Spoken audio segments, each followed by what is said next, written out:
All right. Well, Fredo, Who's this? okay, November 25th, 2025, Albemarle County Planning Commission to order. Madam Clerk, we get the roll. Firehawk. Here. Mr. Carazana, Here. Mr. Moore, Here. Mr. Mr. Missile. Oh, no. Oh, Mr. Bivets, I did not win. Here. Mr. Missile, Mr. Claiborne, and Mr. Murray are absent. Okay. We will open it up for public comments on matters pending before the commission, but not listed on the agenda. Is there anyone from the public that would like to speak? No. Do we have anyone online? No. All right. The consent agenda. Is there anyone in the commission that would like to withdraw any item from the consent agenda? We have the October 28th meeting minutes. I move approval of the consent agenda. Do I have a second? Second. Madam Clerk? Firehawk, Aye. Mr. Carazana, Aye. Mr. Moore, Aye. Mr. Bivens. Aye. Thank you. We have a little bit of housekeeping. The work session that was scheduled for later this evening has been rescheduled for November 9th. December 9th. Sorry, for December 9th at 4 p.m. And so we would need a motion and So moved. Second. Madam Clerk? Bivens, Aye. Mr. Moore, Aye. Mr. Carazana, Aye. Ms. Firehawk. Aye. Thank you. Okay. We will move on then to the public hearing for SP 2024-17 Funk Brothers Furniture. We received the staff report.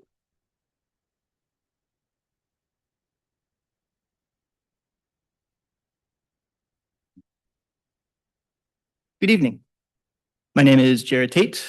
I'm a senior planner with the Planning Division of Albemarle County Community Development, and I'm here to give staff's presentation for SP 2024-17 for Funk Brothers Furniture.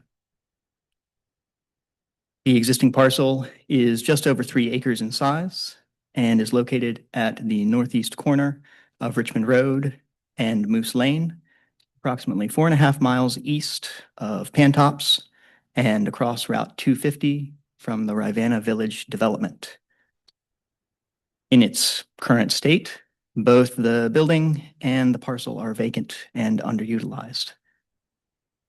The building was formerly a moose lodge and is presently non-conforming structure in regards to rural area setbacks. The zoning for the parcel is rural areas, and the same zoning applies to the majority of the surrounding parcels. There is a small area of C1 commercial zoning to the west along Route 250, represented by the pink shading.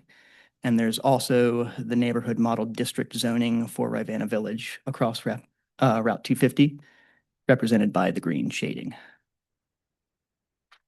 Funk Brothers Furniture has operated in Charlottesville for over 15 years and has requested this special use permit to move their operations to a larger space within the county.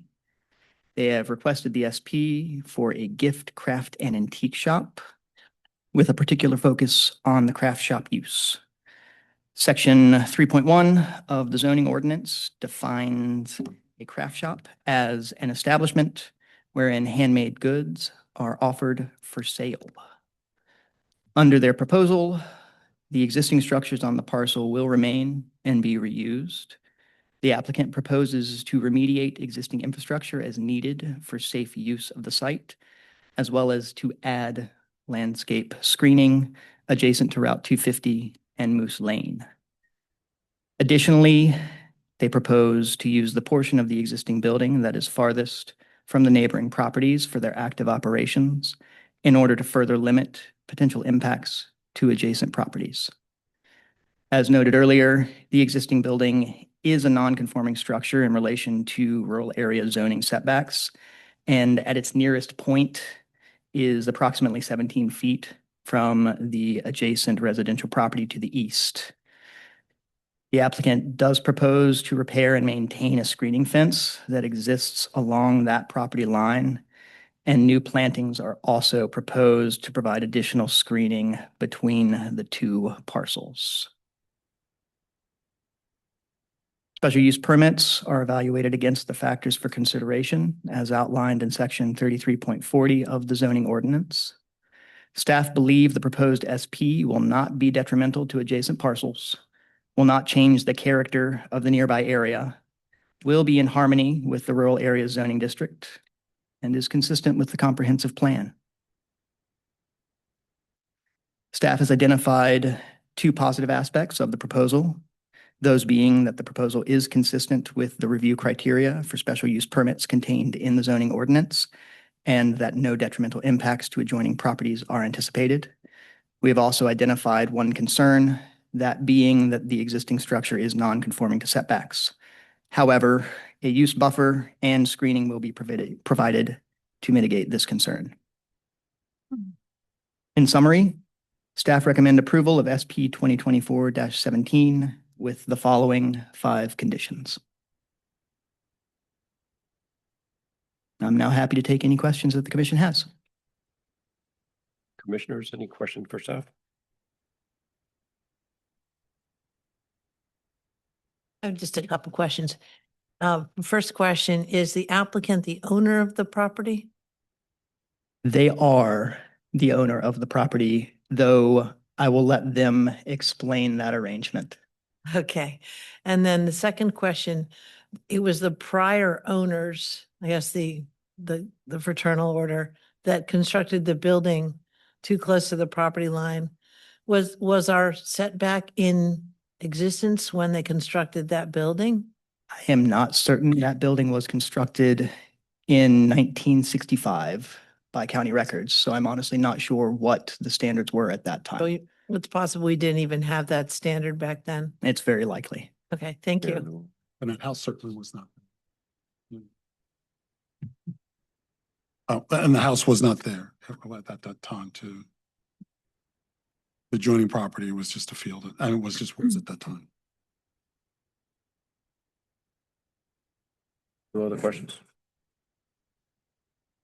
All right, we will open it up for the applicant and for the public comments. If the applicant could come forward. Good evening. My name is Mike Funk. I'm one of the brothers. To answer, I'm Dan's brother, your neighbor. Yeah, Nice to meet you. To answer your question, we are acquiring a property in partnership with another buyer. Okay. That half of the building that is close to the adjacent property, that's his half. So our operation is really not anywhere near that.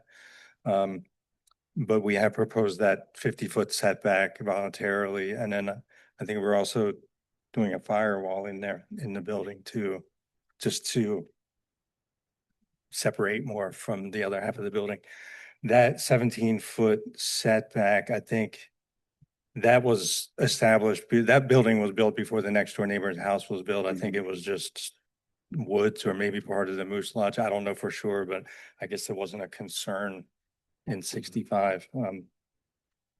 Does that answer your question? Yes, thank you. Okay, sure. We had a guy, Connor O'Donnell, he's been kind of our advocate during the process. He's in planning. He's coming from Richmond and I think he ran into some traffic. So I'm a little bit, I wasn't planning to come up here, but my name is Mike. That's my brother, Dan. We're craftsmen. We fix things. We restore antique furniture. From time to time, we build furniture for by order for customers, local customers, and we love to do it. We think that what we do would work in harmony with a rural setting. We work mostly by hand. We use local materials. our customers are local, so it's a very locally home-based organization. Do you have any other questions for me?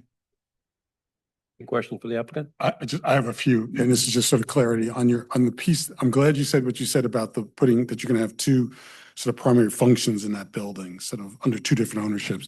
Because when I drove up there, I noticed that you had sort of a lot of English. Well, there you had one English car and the rest of them were German vehicles. And so I wondered if it was going to be like where you are now. And I'll say this because when I first found you in the city off of Cherry Avenue or something like that, somewhere down there off of We were off of Rose Avon. off Avon in that little narrow way. And I went looking over there because I was looking for a particular person who worked on Porsches at the time. And so it had something to do with Oliver Kuttner or something like that, but I needed to find out. He's our partner. Was he your partner in the? Okay, that explains my question. So that means that those cars will, some venture of those cars. Those will- cars are his, the ones that are in. In front? Out there, he said he's getting rid of those. He's getting rid of those, but he's still going to have, he had some of his racing team there. That's why I was looking for him at one point. Some of his, pardon? His racing team. He had, at one point when he was racing, this is a shaggy dog entrance, so we don't need to go there. But I was just wondering who your partner was, and I'm glad to know it's him. The other thing I noticed on page 4, and you can just say that at page 4, on your report, on your comments, you say that you're going to, page 4, the first bullet, it says that an unofficial bilateral crossroad community where customers can move between each businesses. I'm assuming we're talking about the antique businesses, east. What were you, could you just, I'm assuming that, but I'm going to let you explain what you mean. So that must be something that Connor wrote. We're next to A&W Collectibles. And I think that the idea there is that if people are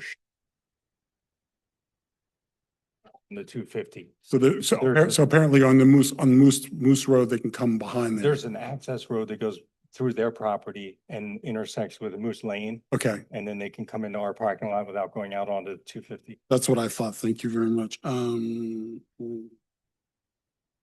So, and this is not, I'm just trying to understand a little bit more of the use of the property. That front parking lot is huge. It is. It is huge. That is a Saturday night Moose Lodge parking lot. Yes. I can say Yeah. that. It's Oh. actually, I mean, it's a lot. It's a lot. Any It's- ideas? Not currently, no. I mean, I think it would be fun to see maybe weekend farm markets out there occasionally. I noticed that they do that kind of thing next door to A&W. Right. And we've actually spoken with the owners over there a couple of times about the possibility of collaborating from time to time. So. That's helpful. I was just like, that's a big parking lot over there. I'm good, Chairman. Thank you. Sure, you're welcome. With the co-owner, and thank you for the thorough narrative here. It's very helpful. With the co-owner, I was just curious if there's going to be any sort of special use do you know if sort of we'll need to consider additional special use permits for that other half? How do we roll in with that on the same parcel? No, that's just going to be his for personal use. Okay, cool. That's As easy. far as I know, he doesn't have any, it's just we're just applying for our part of the building Mhm, so that sure. we can reestablish our business out there. Yeah, yeah. And then I was curious, there's a little bit in here about, sort of the jobs of employing people and the economic development of this, sort of fine woodworking industry. And I was just curious kind of the size of your shop and now, and if there's anticipated growth in employment down the line. I think we could probably. I'm sorry, can you speak into the mic? When we left. Excuse me. Can you speak into the I'm mic? sorry. Kind of hard You to. just lift it up. Yeah, you can just lift it up. Thanks. We have been, when we left our spot in the city, we had between 4 and 6 employees at any given time, and we're always busy, and I feel like we can add more employees ultimately. We're going to be opening a retail space within our building that would add more employees. So I feel like we're, in a small way, good for our local economy. That's what I like to say. Yeah. And there seems to be plenty of that kind of work for us. We have often gotten calls from people that just no one else will fix what they have. No one else can do what we're doing. And I'm not trying to toot my own horn, but it feels good to be able to save stuff. Especially today when we have a culture where people buy things and throw them away, and we like to kind of buck that trend. So. Thanks. Do you have anything else, Karen? No, just a quick question. Why are you moving? Are you trying to get more space to just have more flexibility? Well, that's part of the answer. Yes, we'll be able to double our floor space. In a sense, it's an investment for us. We are partners in the ownership of the building. We were renting before. It's getting harder to find space in the city and more expensive. So it was just kind of an economic, financial move for us. And just one other quick question. When in looking at what you plan to do with the building in its current state, in my imagination, it could only get better looking. It's hard to imagine it Yes. getting worse looking. Yes, I'm sorry, are you? Yeah, so are you going, like, I noticed there's, cracked pavement and weeds growing up. I mean, are you gonna, besides the buffer that you're also planning, you just generally tidy up? We're going to the also whole- restore the property. Yeah, so it looks like you wouldn't be scared to go there. It was vacant for 10 years, I Yeah. believe. There were people living in it from time to time, and we're slowly helping it heal, I guess is a way to put it. Yes. Yeah. Okay. We want it to look nice. Yes, you want it to look like a respectable business that people would, Exactly. Yeah, we want visit. people to feel good about showing up there. Thank you. You're welcome. There's only so many questions on this one, and most of mine have been already asked, but I just wanted to say that this is the kind of projects that, we look for, that you're not only restoring, but reusing properties, whether we do that as an infill, and in this case, it's, out in the rural area, but yeah, it's a great project, and, you're reusing, giving a second life to a building that obviously has been not used very well for decades, it looks like, but. Yeah, So- and there's a lot of activity going on across the street. As you know, they're building up the neighborhood, Yep. and this is kind of the last little bit of eyesore. So we're gonna do our part. Yeah, and that's why I would underscore the comments of some of my colleagues were anything you can do in terms of thinking out of the box of how you could use that land for activities, for community activities, farmers market or anything like that would be great. So yeah, I've continued I'm to glad to thinking. hear that because Yeah. obviously this is the first time we've been through this kind of thing. And we've been very focused on what we're doing, but we're also cognizant of the fact that there's a lot of land out there and it could be useful for things. My son was in Boy Scouts. Their troop actually used to meet in that building. And That's right. so I think about things like that. How can we bring the community in and be welcoming? Yeah, great. Thank you. Thanks. We will open it up for public it's okay. You can, Good. yeah. All right. Thank You're you, good. guys. Thank Thanks you. for your time. Open up to public comments. If there's anyone from the public that would like to speak to this matter. Please state your name and general location of where you live. You have 3 minutes. You'll see the yellow light when you have a minute left. Great. So my name is Connor O'Donnell. I was supposed to present for them, but traffic was a little more Thanksgiving, right? So one thing I wanted to come up, Mike did a good job of just giving the background on the business, but I wanted to get a little bit more background on kind of how we got here. And this goes forward to you all looking at the zoning code rewrite. So as we were moving to the county, we thought, an artisan craft shop would probably be able to go find somewhere to operate no problem with a special use permit. And we found that there's a pretty huge gap in being able to do that. You can operate a home occupation in the rural areas, but the next step of that is being a manufacturing facility in a commercial district or commercially zoned area. So, we looked around different localities, Nelson County, Goochland, they allow for different types of makers, craft artisans in the rural area. But that's missing here. And we latched onto this word definition called artisan manufacturing because that is a definition that's in the Rio 29 overlay district.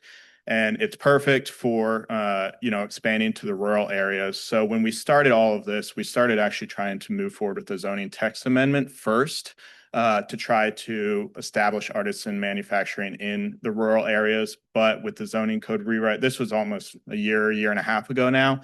And so, just looking very far ahead, staff and we had a few board of supervisor members come out, and they agreed that there's this hole here, but they wanted to fold it into the zoning code rewrite. So I wanted to bring that up and say that that's something that's definitely missing here.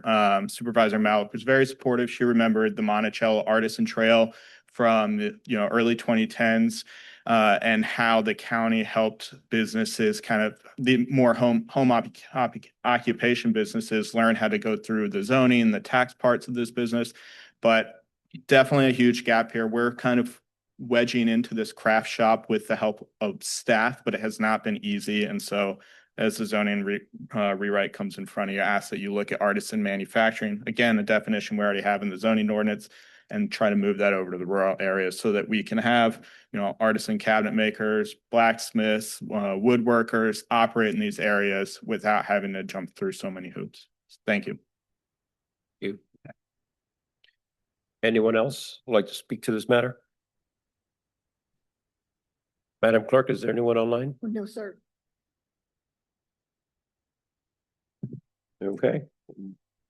Bring it back to the board for any discussion. Close the, Close close the public hearing. Close- So we'll close the public hearing for SP 2024-17. Now we'll bring it back to the board for discussion.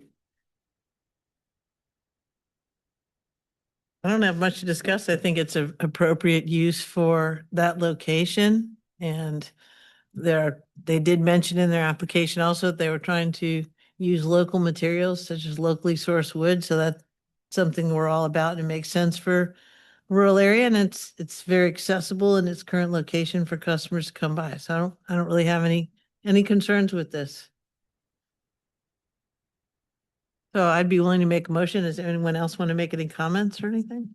I was just gonna actually make a comment as well. Just, I also supported, this was an easy one. But just to actually echo our last speaker there, I think actually I have some similar comments about this one and the next one, about things we might consider changing in our zoning modernization process coming down the pike. And this artisan manufacturing, I think, is very consistent with the ideas we've had about the rural area for a long time. And I think there's something to put on the table for conversation. Yeah, absolutely. I've talked about this in the past about someone who just wanted to paint paintings, which has got to be the quietest thing to do.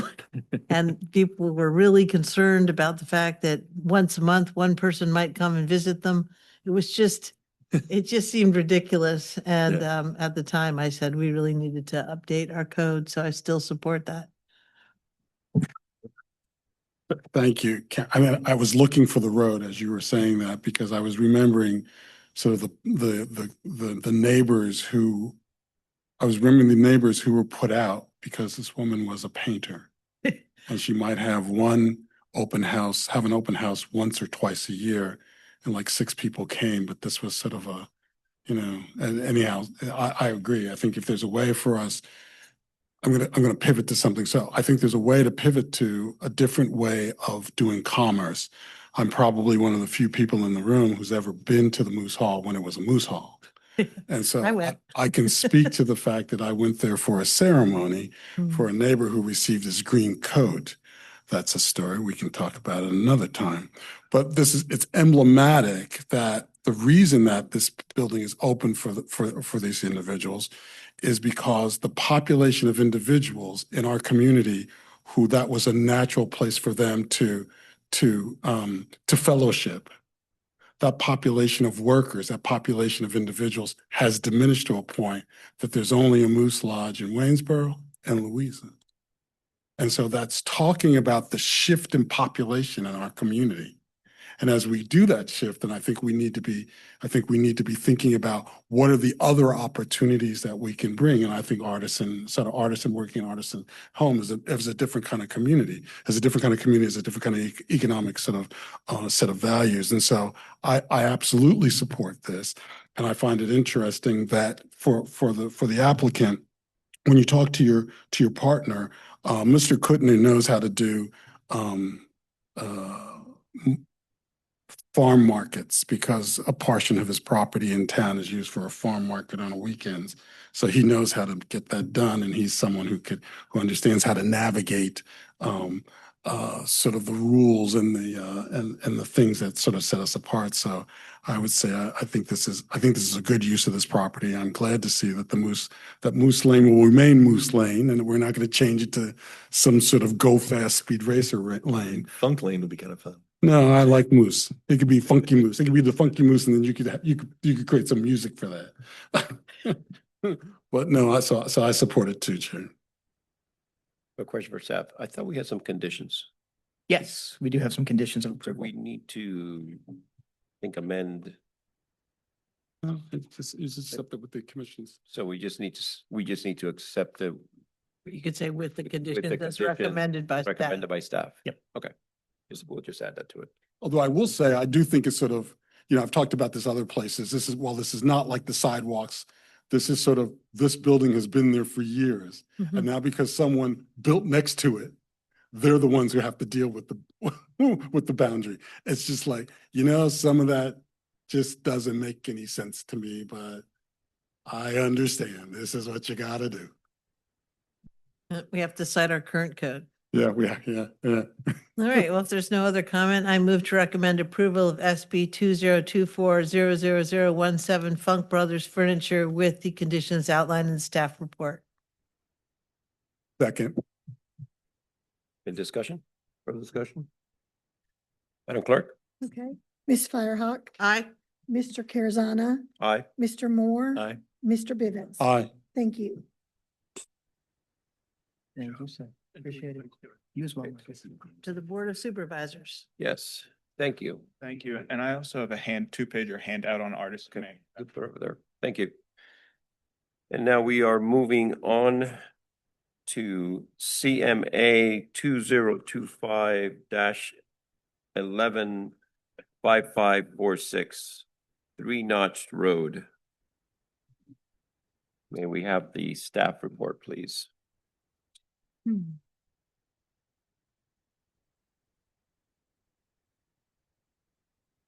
Good evening, everyone. Give me one moment. All right, good evening, everyone. My name is Cameron Langell, and I'm a principal planner with the Planning Division of Community Development, and I'm going to be giving you the staff report and recommendation on ZMA 2025-11, which is 5546 Three Notch Road. So to begin, we're out in Crozet. This property is on the north side of Route 240 or Three Notched Road, and it's about 1,000 feet west of where the Star Hill Brewery is located. Surrounding properties have a slight mix of uses. Most of them are single-family detached. There's some form of agricultural use to the north, and then south, there's the railroad, and further south of that is some higher medium-density neighborhoods like Glenbrook. This property measures 0.603 acres, and it's currently zoned R2 residential. The ZMA before you tonight is asking to rezone it to the R4 residential district with proffers. The Crozet Master Plan recommends neighborhood density residential future land uses, which that would allow for residential uses between 3 and 6 units an acre. And it also calls for green systems in the center of the property. What this map shows in purple is where there is a water protection ordinance stream buffer. And so the master plan basically recommends neighborhood density everywhere that you don't see that, and then green systems where you do. So this is a conceptual sort of development plan that the applicant has prepared for this property. And what it's meant to demonstrate is that they would be able to build a duplex on the property and then subdivide it into 2 individual parcels. There's sort of 2 reasons why they're requesting R4. One of them is that the R2 district just does not allow duplexes. The other part is that based on the parcel acreage, they need to have a higher density zoning district. So what this shows is two future lots. One of them is about 15,000 square feet. The other is 10,900 square feet. And both of those are larger than what the minimum lot size requirement is in the R4 district. So this is just meant to show it's feasible to build these dwelling units, have them located outside of the stream buffer, and then also subdivide them and comply with zoning ordinance regulations. So the positive aspects of this request, it's consistent with the land use and density recommendations from the Crozet Master Plan. The applicant has put forth a proffer statement that commits to providing both of these new units as affordable units that would be consistent with the Housing Albemarle housing policy, at least for rates and prices. The one concern we have is that Housing Albemarle recommends that for sale affordable dwelling units remain affordable for a period of 40 years. And the way these proffers are written is that they would remain affordable for 30 years. That said, staff recommends approval for the reasons stated in the staff report. I'd be glad to answer any questions that you may have now. Questions for staff? Start there. What? Start over here this time? I do have a question, but I don't believe you're going to be able to give me the answer that I'm hoping for. So I'll just lay it out there. There, it's a loaded question. No, I just, there's sometimes my questions are just to get them in the record. That's what this is about. So if this should go forward, this will significantly change the value of the land that is adjacent to it. And my hope is that there's a way that this doesn't begin a movement to make the taxes for those individuals move at a dramatic rate. Because the houses that are there are very modest houses. And I'm sure, given the applicant's track record, these will not be modest houses to that extent. And so that's my concern. While I know I can't get to another place, but I'm very concerned that the properties next to that don't get appreciated out of existence.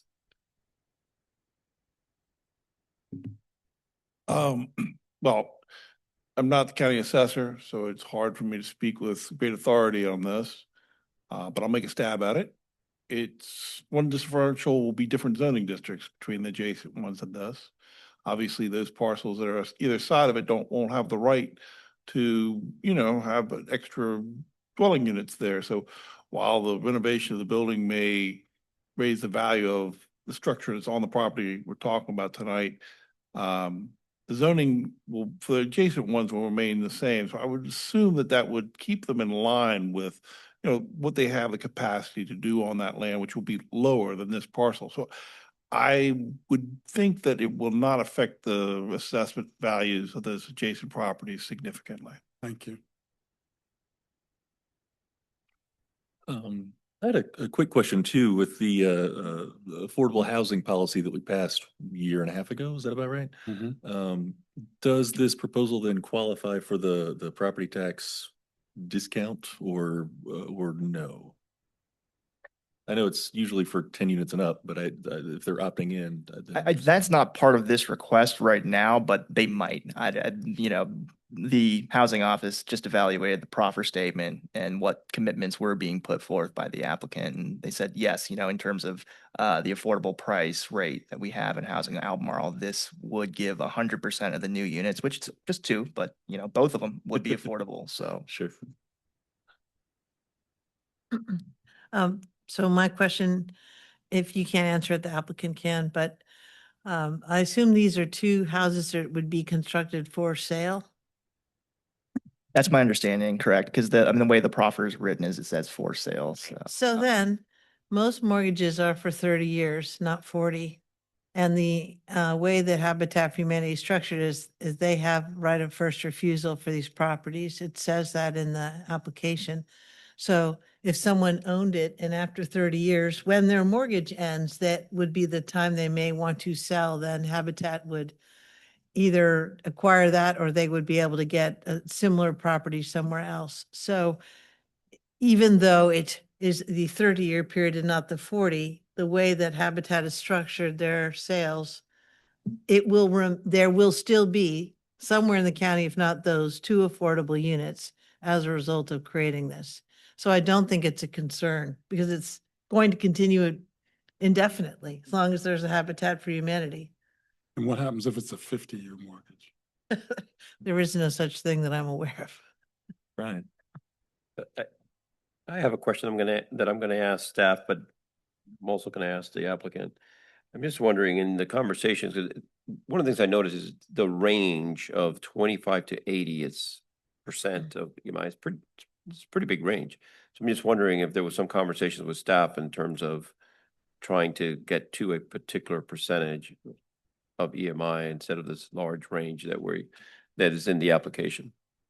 I don't think anyone from community development had spoken with the applicant about that range. It's possible there were some conversations between the housing office and the applicant before the application came in, but we're starting to see more rezonings. Not many of them have made their way up to a public hearing yet, but we're seeing rezonings that are proposing affordable units at much wider ranges than what we have in the past. And I'm sure I'll be bringing a couple to you in the near future, but yeah, so.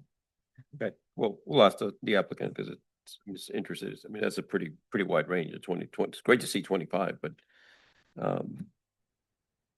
Maybe gives them more flexibility because it depends on what clients they have available, who's available to move there, et cetera. sure they'll. Yep. Sure they'll tell us. Right, any other question for staff? All right, and we will open public hearing and we're here from the applicant.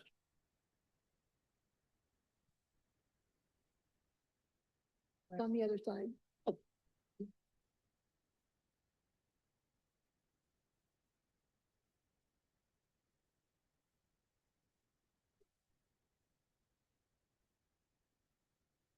Hello, my name is Amy George. I'm with Rada Bush and Gale. I'm here on representing our client Habitat for Humanity.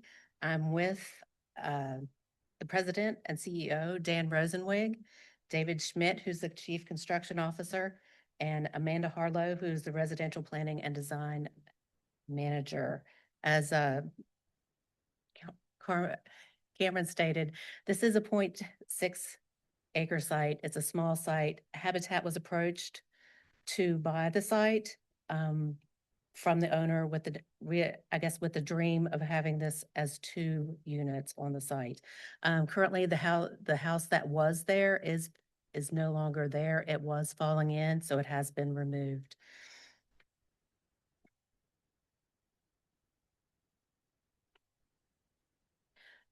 So we want to rezone the property from R2 to R4 just to allow the side-by-side 2-family dwellings or the duplexes. That use is not allowed in the R2, so this is another reason why we are asking for it. The minimum lot size was the second reason. We were going to hold the rest of the zoning ordinance recommendations except for that reason. The proposed density is 3.30 units per acre. This is just kind of a little a close-up view of the proposed residences along 3 Notch Road with 2 parking pads in front of the residences for the residents to use. Habitat has greatly provided this SketchUp of the perspective of what this house the 2 duplexes could look like.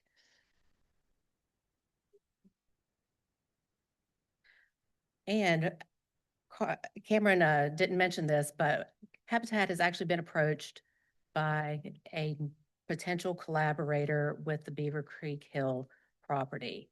We were also hoping to get a little bit more information, or I guess like an opinion on the possibility to rezone this to R6 to allow a smaller minimum lot size so that we could put the residue in the back and allow that land to be purchased by Beaver Creek Hill, with the option of using the land in the front on the adjacent parcel outside of the stream buffer unit as kind of a land swap. This allows us to protect the stream buffer entirely and not cross it, and hopefully come up with some better products for affordability in the area. I'd be happy to answer any questions. Questions from the applicant? Ms. George, could you go back to the last bit, because that was very helpful, because I was sort of struggling. So stop there. Okay. So how many dwellings? two. Uh, And will there one- be, is there another one or is this the sole structure? That's the sole structure. Okay.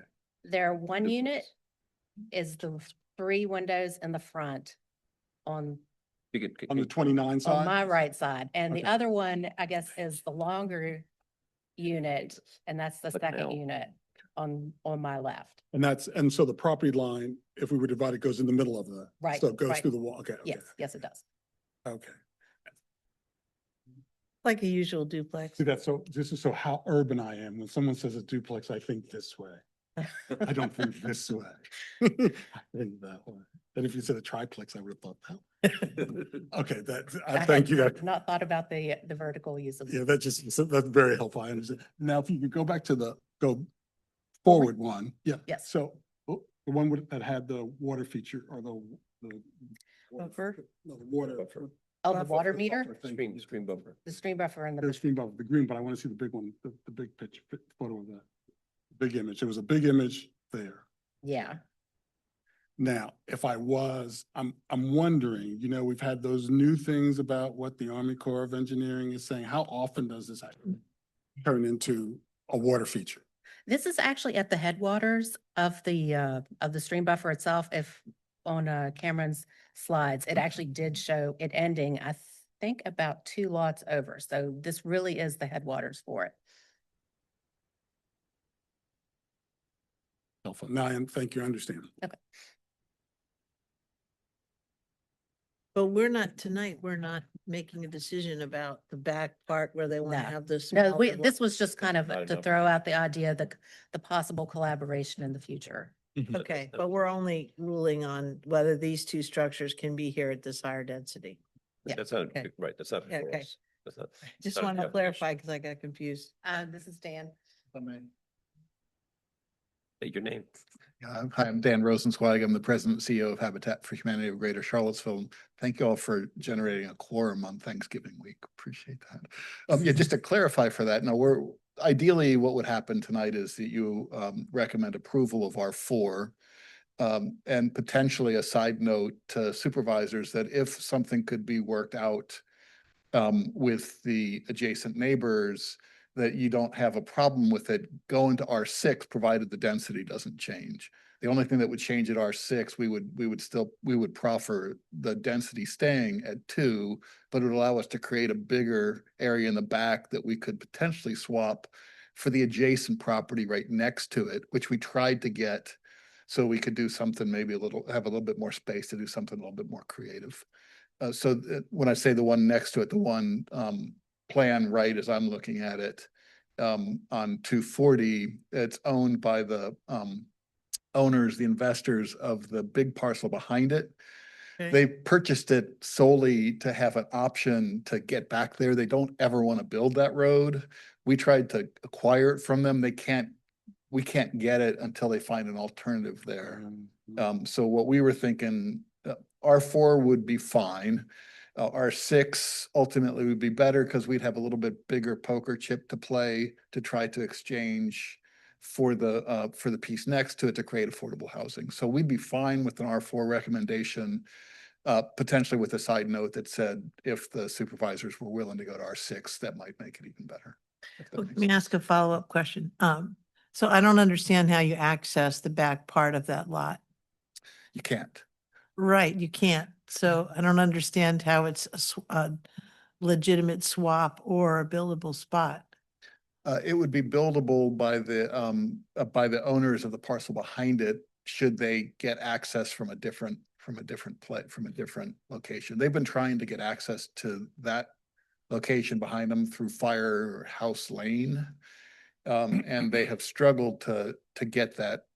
They've been working with the fire department for a while to try to get that, but assuming that they could get that access into the property, then they could append the back part of this property onto their land, and enable us to swap that for the adjacent property. It's a bit of it's again, it's much more complicated than a zoning question. It's another type of transaction, but again, we would be perfectly happy with R4 as a recommendation. And we would appreciate if you'd be willing to provide a side note to the supervisor saying, R6 at the same density is fine.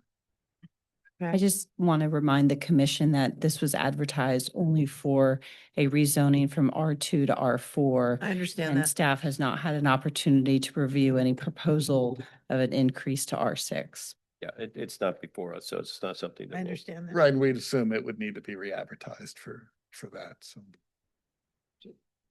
While I have you up there, may I Sure. ask you a question about the range of the 25 to 80? It just seems kind of large. I'm just wondering if you have a feeling of where you might end up? I appreciate the question. Our average AMI has been, or our average income has been 34% of the area median income. We were one of the only providers that reached that deeply. We went 25 to 80. Our normal range is actually 25 to 60.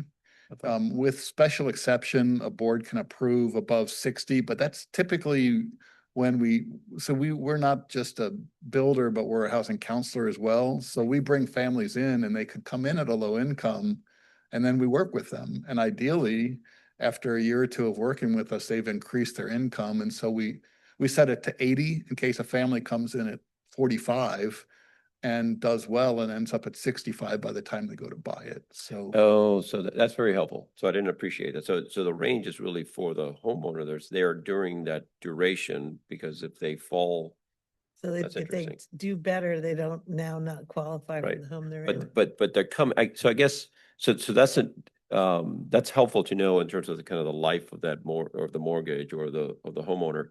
But what is so your going in target is still that 35, 25 to 60. 25 to 60. That's still the initial homeowner would be in that range. That's correct. And the reason why we're asking for 25 to 80 is that if a family comes in below 60 and they do great in our program, we would run afoul of zoning if we sold them a house and they were at 61% of area median income. So it's just to give a little bit of buffer. But again, I did not appreciate it. Yeah. we collect data and the AMI on average has been 34% in the last 2 years. Thank you. Curious if you could clarify just a little more why this would include an actual property division into two separate parcels rather than just having a duplex on an R4 parcel. You have to create a condo association if you're gonna do that. Oh. It's much better to own something fee simple, and so each family owns the property from their house to the road. There. Thanks. So, if I could. So given that, how do they negotiate the common wall?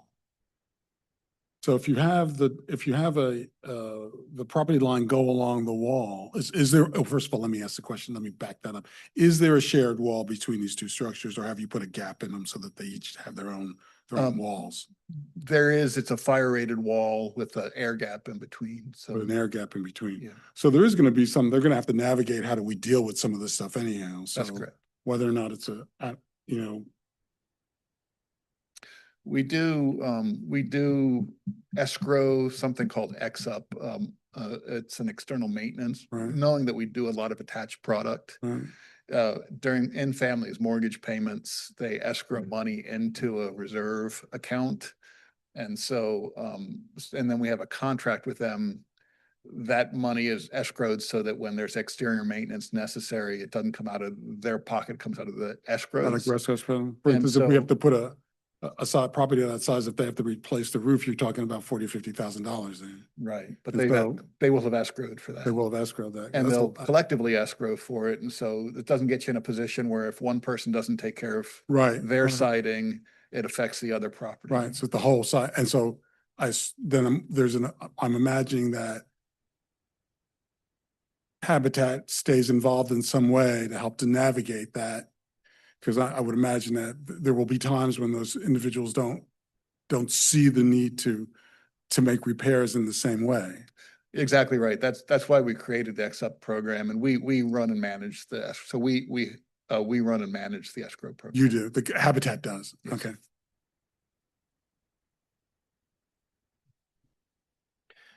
Any other questions? Thank you. Thank you.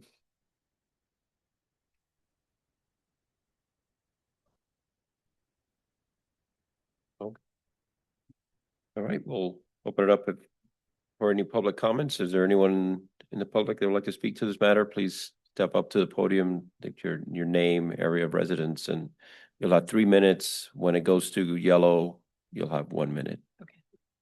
I'm Mary Jane Gore, and I own the house to the left on that schematic up there. You can adjust So I the did mic have a more. few questions.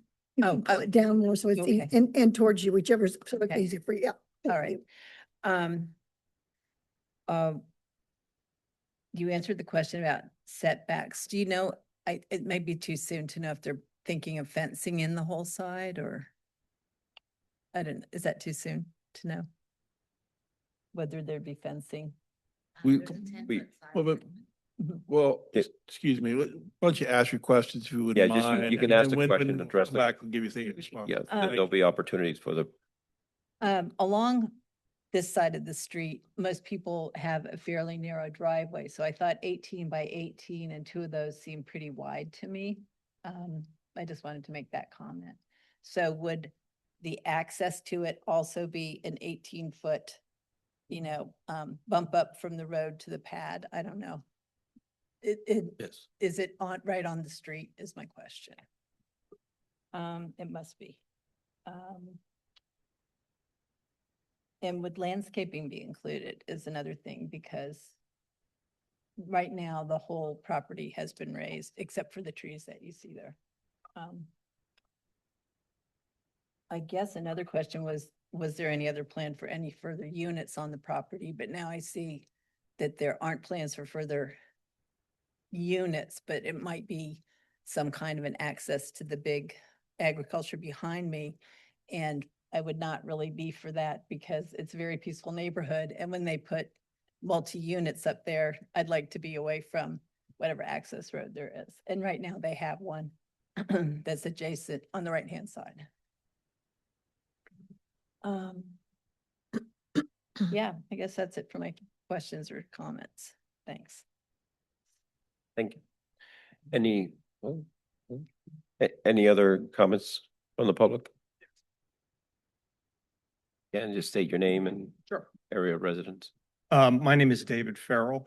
My wife and I own the properties at 5474 and 5484, 5492, and we recently purchased 5498.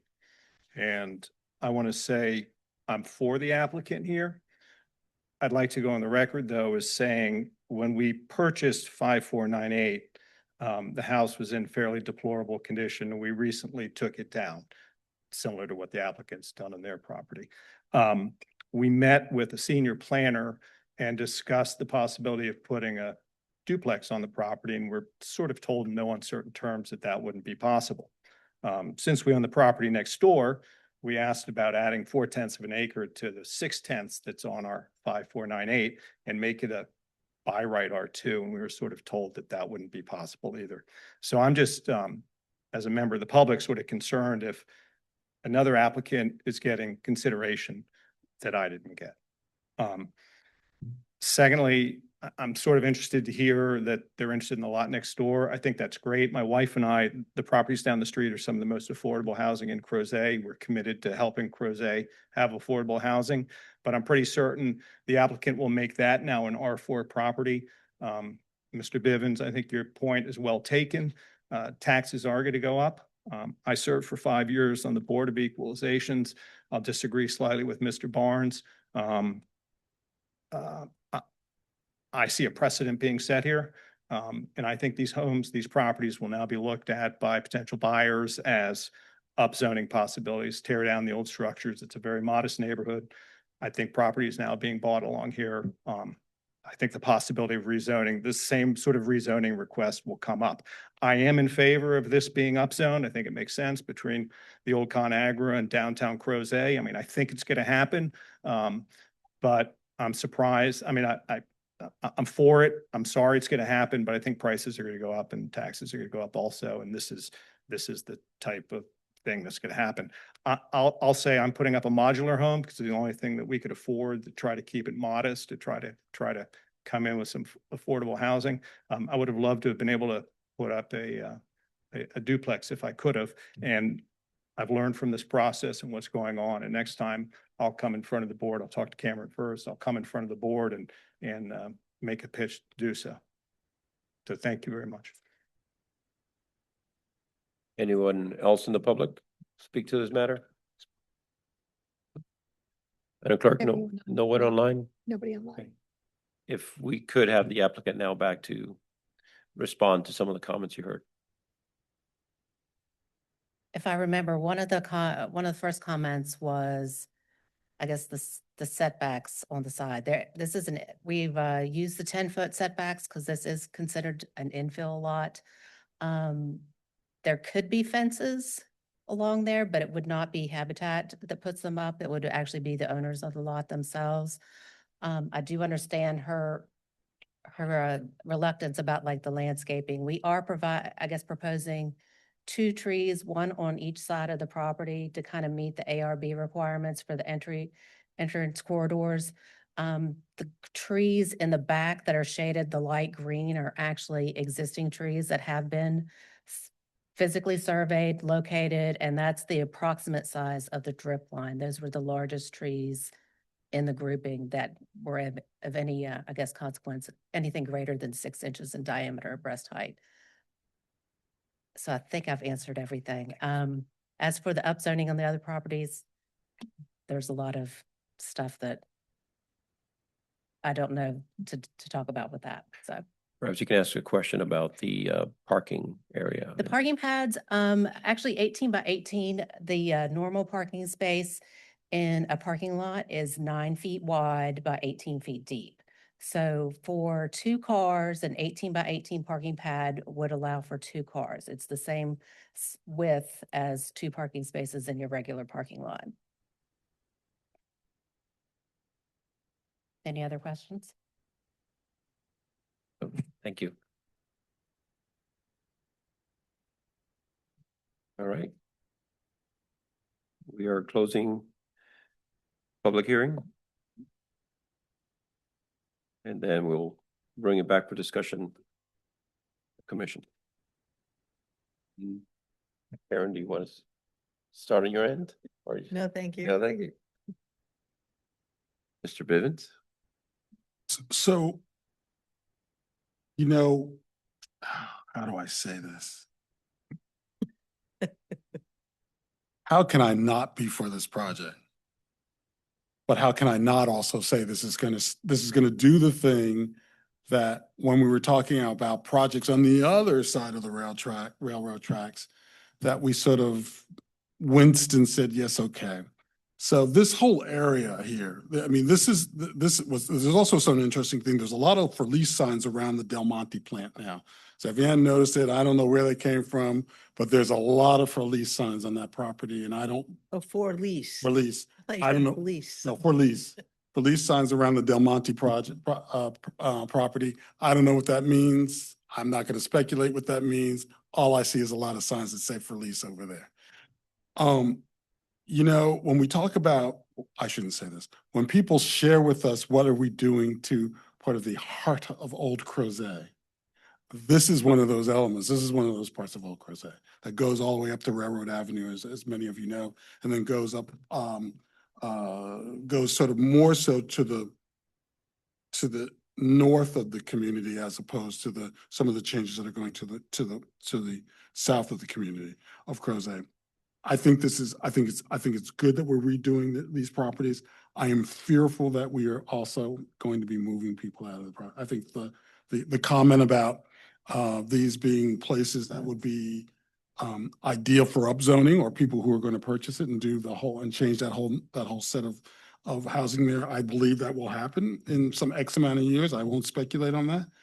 But I guess that's, you know, that's where we live now. We live in a place that we don't have a lot of houses for people with modest incomes. And those places that we do have houses with modest income, they're now on roads that are changing dramatically because that's an entrance road into Crozet. And I'm sure there will be pressure on that road to make it more in keeping with the idea of the ARB. But I would like to just go on and take the moment to say, that I think however that gets developed from here on out, that we are cognizant and we are appreciative of the the working women and men of that neighborhood who made that what it is. And I think we're stepping away from that.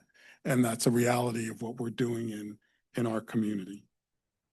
So I support it because how could I not support it? Because I think it is a right thing to do for that piece of property.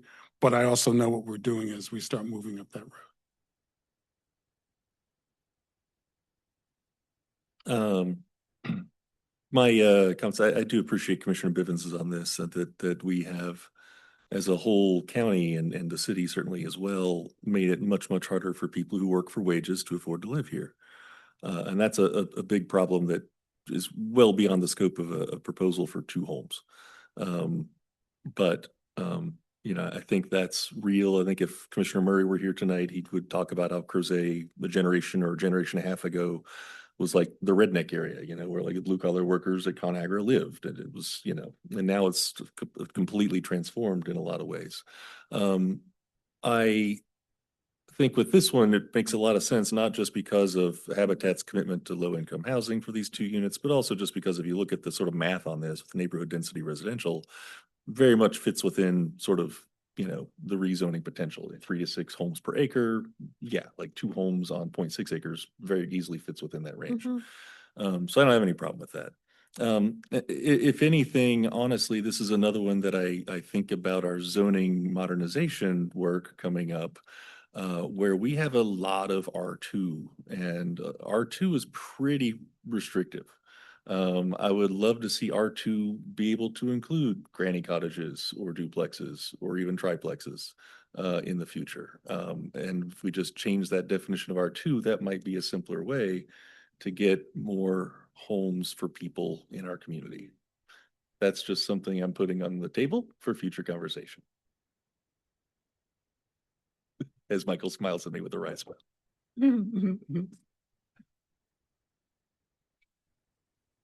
Yep. Do you have anything to add? No. Nothing to add. Well, I am also supportive of this. I think it's, we have very few opportunities for low income that's actually low income. You can get near 30 to 40%, which we just don't see it. And I think this would be a great location. Obviously, there is a lot of growth that's happening in Crozet. Give access to that community. So, yeah, I'm in support of this. And we're ready to entertain a motion if someone's ready to make it. I would just like to ask sort of an editorial thing. I would like us to stop referring to accessory units as granny units. They are not granny units. Grannies are living in the colonnades, they're living in Florida. But I think, I think it's fair for us to say. Calling me out. I'm calling you out. They're living at the beach. I think that diminishes what we need because we need other things and I think terming it sort of makes it taste better for people. But that's not what's going on here, folks. Is your granny a niece? Huh? Is she a niece? My niece? No, is your granny in niece? My Friend. grannies are thankful I that heard they you don't have talking to about deal niece with me earlier. on an annual basis. So my grannies have shuffled off this mortal coil. But I will say, but my mom was one to go to Nice and not even to let me know she was there. But that is a whole different conversation. Allow me to change my terminology to tiny homes or homes under 600 square feet. Okay. I'm still willing to entertain a motion. Chair, I'd like to move. What are you doing over Yeah, there? while I was running my mouth right. Chair, I'd like to move that we accept, that we move forward ZMA 202500115446 as presented in the staff report. You added an extra digit on there.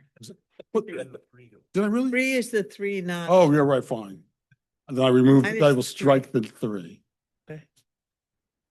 Do I hear Second, I guess. any further discussion? Seeing none?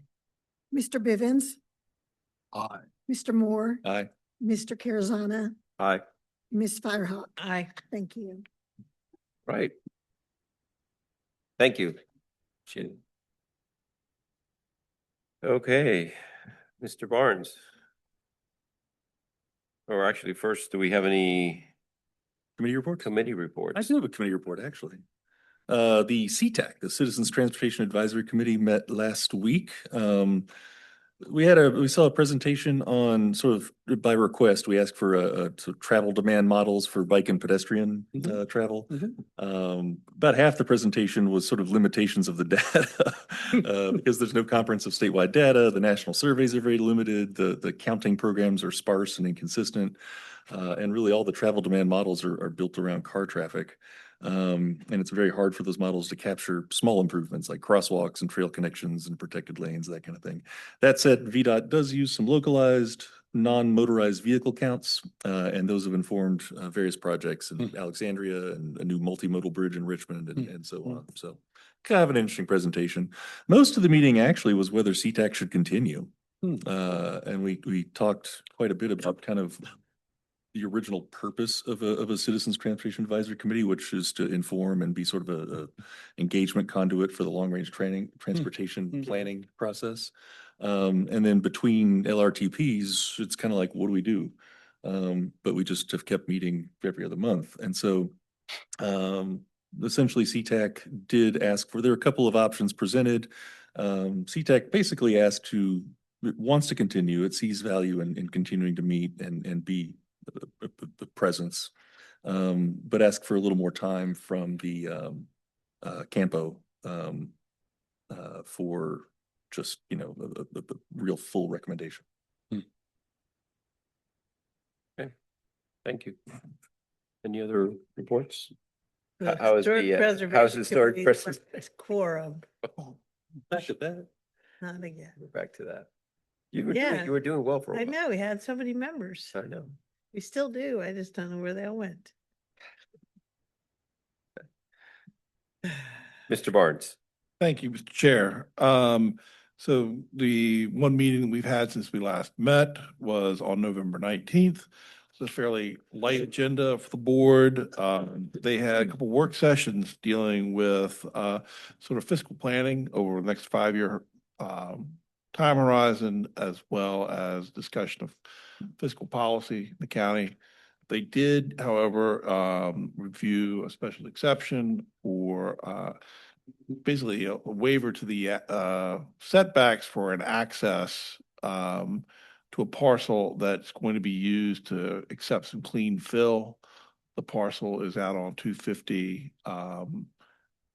east, right after you go past the DDI and underneath the 64 there, just past that. It's the parcel that currently has sort of like it's a low slung brick building there that is has a European car repair business in it. I think the address is 2238 Richmond Road. Does that mean that business is gonna go away? No, the business, it doesn't really affect the business. Oh, It's like I think they're gonna bring the trucks there for bringing the fill right there where the business is, but it's back. But it's going sort of behind, it's going to parcel behind that. Mhm. I think if you can picture, there's a large church. There is, Sort of there the is, other side of the swale there is. from where this fill's gonna be placed. That was the one item of land use type of related issues. So I thought I'd bring that to your attention, but that was the extent of the meeting on the 19th. I do want to take this opportunity, if you don't mind, talk a little bit about our next meeting. I apologize. I've got things moving on and off the agenda, things I'm not necessarily in control of. We were trying to bring the riparian buffer to you all next week, and as well as Belvedere. And Belvedere has asked to move to the first meeting in January, and the riparian buffer ordinance is going to move to the second meeting in January. Unfortunately, I had just asked you like a couple days ago, hey, can we have a meeting on the 4th, for a work session? Because I thought it was going to be more work than we can handle. Now it doesn't look like that. I'm still going to keep it at 4 o'clock. It's in the agenda here, and it's what we're talking about. So we're going to do a work session next week on On the second? On the No, ninth, you no, mean? this is on the 9th. Next week, you're But, confusing there's me. nothing, there's no meeting next our week. next meeting, I should have Okay, all said. right. Excuse me, I Yes. apologize. The It would 9th. be December 9th. Yes. And we will have a work session on an item that was supposed to be tonight, but we moved that one because of. And we sort do of- appreciate that consideration. of people wanting to hear this conversation about the build out analysis. So we're gonna move that to next week, excuse me, December 9th. 9th, 2 weeks from now. And at December 9th, we'll have that at 4 p.m. And we'll only have one item that evening, and it's a presentation about Stillhouse Mountain. The current property owner would like to put a conservation easement. It's right at the edge of, it's in the development area, right at the edge of the development area, so we need to do a review of the proposal against the comprehensive plan, but it's nothing you'll even have to take action on. So I'm just trying to set you up for, I apologize for like the agenda sort of moving around, but we'll have a fairly light agenda on December 9th, starting at 4 p.m. And do we have another meeting in December? Yes, ma'am, you have one on December 16th. Right, And we'll be dealing with hopefully the Sieg rezoning right. as well as a proposal in Woolen Mills that you all had seen once before, the fill in the floodplain in Woolen Mills is coming back. So that's a little heads up of things coming. I will send out an updated calendar to you guys first thing tomorrow for December and what I have for January. I'll send an updated, yeah, tomorrow. The voter gets. Okay, thank you very much. I think they sent it back to us. Quick question again. I think this is, I doubt there's a big update on this, but I know we have at least 2 members of the planning commission cycling off. Do we have an open application process yet, or how's that going? I have spoken with the clerk of the board and she's working on that. Typically, the applications are open and, it's sort of, as you all well know, it's often a prerogative of the board member. So You're saying I have applications will be no, up soon, or? they should be up already. I believe that Claudette has them Oh. up, but I Never can mind. confirm that with her. I think that she told me that they are. Any other, I don't know if we're in new business or old business by now, but Business. business. We have any business?